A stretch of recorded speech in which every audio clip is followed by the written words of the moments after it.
नमस्कार दोस्तों, स्वागत है आपका हमारे YouTube चैनल पर। आज हम आपके लिए लेकर आए हैं रामायण महाकाव्य का दूसरा एपिसोड, जिसमें हम आपको तारका की मौत के बारे में एक बेहद रोचक और दिलचस्प कहानी सुनाएंगे।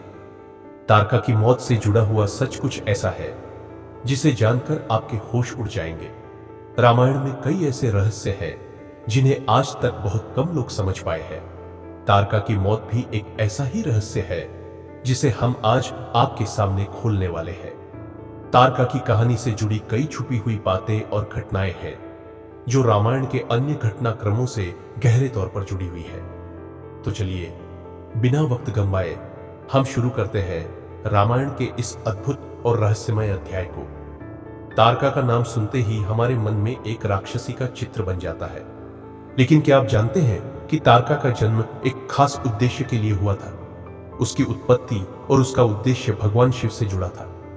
तारका का जन्म राक्षसों की एक शक्तिशाली जाति में हुआ था और उसकी मां का नाम सुरसा था। तारका की मां सुरसा बहुत ही शक्तिशाली और दुष्ट राक्षसी थी। वह हमेशा स्वर्ग और पृथ्वी पर उत्पात मचाती रहती थी।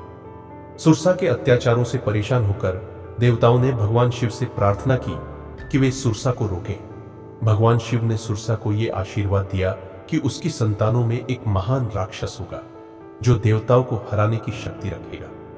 इस तरह तारका का जन्म हुआ और उसने अपनी मां के जैसे ही बुराई और उत्पात फैलाना शुरू कर दिया।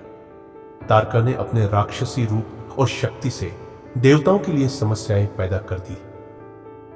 उसकी ताकत का मुकाबला करने के लिए देवताओं ने कई बार उसे चुनौती दी, लेकिन वह हर बार अपने अद्भुत शक्ति से जीत जाती थी। अब हम बात करते हैं उस समय की जब राम का जन्म नहीं हुआ था। राक्षसों की ताकत दिन ब दिन बढ़ती जा रही थी और देवताओं की स्थिति बहुत खराब हो रही थी। भगवान शिव से एक वचन लिया गया था कि एक ऐसा प्राणी पैदा होगा जो इस राक्षसी अत्याचार को समाप्त करेगा। इस प्राणी का नाम राम होगा और वह ही तारका का अंत करेगा। भगवान विष्णु ने जब यह देखा कि राक्षसों का अत्याचार बढ़ता जा रहा है, तो उन्होंने राम के रूप में अवतार लेने का निर्णय लिया।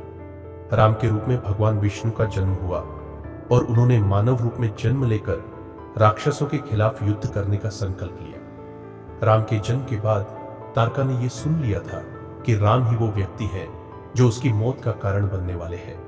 उसने पहले तो राम के बारे में बहुत सारी जानकारी हासिल की और फिर उसने सोचा कि वह किसी भी तरह से राम को मार डाले।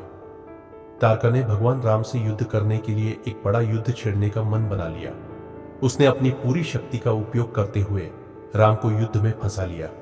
वह अपने मायावी रूप और भयंकर शक्ति के साथ राम पर आक्रमण करती है।